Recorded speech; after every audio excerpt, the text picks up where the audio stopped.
again, readers! It's me, Raimskie, and welcome to another book review for 2022. And in this video, I will be reviewing an advanced reader's copy of Blood Scion by Deborah Falaye. Look how gorgeous that cover is. I love the color scheme that is in here. It's so gorgeous. So, anyway, the reason that I said book review is because I don't think this book deserves to have a review. I don't think it deserves to be reviewed because this book, this gorgeous of a book, this emotionally moving book needs to be mulled over and talked about, discussed in every single corner here on earth. It needs to be discussed. It doesn't need to be reviewed. Before I tell you the nitty-gritty of what's in the novel, I must lay down to you guys the trigger/content warnings for this novel. Within the pages of this novel, the reader could find picturesque depictions of sexual assault. It was depicted so intricately that whenever this sexual assault is happening, I can feel the characters or the victim's emotions seeping out from the pages. So be warned. It has bloodbath, it has gore, it has intricate depictions of murder, it has genocide within its pages, it has cultural appropriation, it also has racism. So before you grab a copy of this book, keep those things in mind and remember those trigger warnings/content warnings. The story in this novel tells about Scion Shade, because that is her simplified name. This is her, Scion Shade, but her full name is Scion, I think it's Scion or Scion Fulashade. I hope I'm pronouncing it correctly, Deborah. I really am hoping that I'm pronouncing it correctly. It tells about her journey of being conscripted at the age of 15 in the military to fight their country's war against her people, the Yorubas and the Scions. So who are the Scions?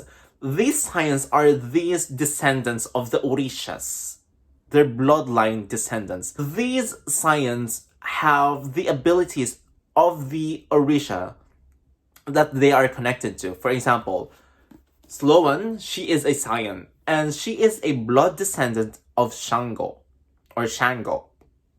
And Shango's ability is of fire. So Scion's ability is to control fire, albeit she is not able to control it.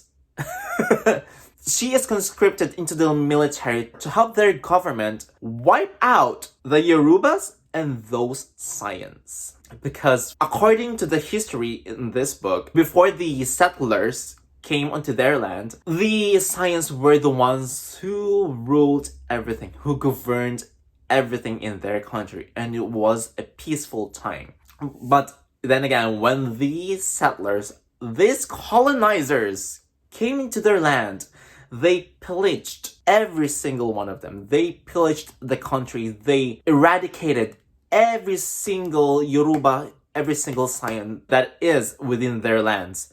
Because for them, they are filth. They are vermins of the land that needs to be wiped off the face of the earth. Which is why when Scion was conscripted, she had a plan hiding her identity of being a Scion so that she could eventually go to their country's palace and eventually go to war and face the Yorubas or the Scions that they are trying to wipe so that she could actually join them. But that actually did not happen within this book. This novel tells the reader about the hurt, the trauma that these colonizers have placed upon a certain type of people, specifically Black people. This novel actually reminded me the intergenerational hurt that Black people is experiencing because their land, Africa, has been pillaged by these colonizers, by these settlers. It is this parallelism in this reality of ours that actually reminded me why Black people still shout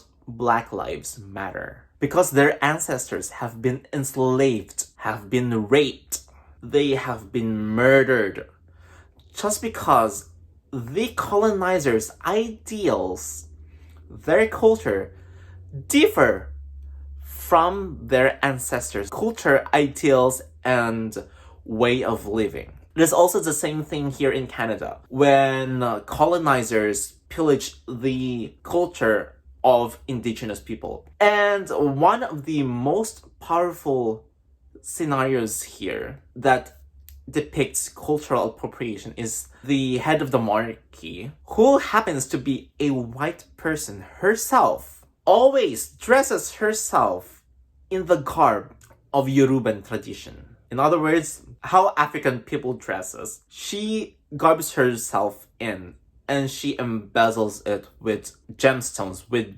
diamonds, you name it, just to show, or perhaps to remind her constituents that she is in charge, that these colonizers are the one who is in charge of them, to keep them in line. That's the story that I got from this book. It is so moving, it is so powerful. That's why I've told you a few minutes ago that this book doesn't need to be reviewed. It needs to be mulled over. It needs to be discussed because it reminds us why Black people always shout or have been shouting Black Lives Matter.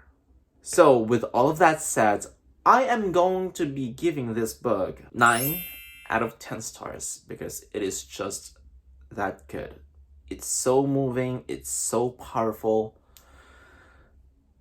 I can't say enough of this book. I hope you guys enjoyed watching this book review of Blood Scion by Deborah Falaye. And if you guys want to know the story in this book, you just have to pre-order it in your local bookstores. And it comes out on March 8th, 2022. So I hope you guys enjoyed watching this video. And if you guys did, please do give me a thumbs up if you liked watching this video. Or a thumbs down if you didn't. Just be honest. Also, you could subscribe to my channel if you want. And also follow me on all of my social media accounts, which all have the same handle, at Raimskie Reads. That will be Bookstagram, BookTwitter, and BookTok. But I'm mostly active on Bookstagram. So again, this is Raimskie asking you guys to please hunt, discover, and read those queer books.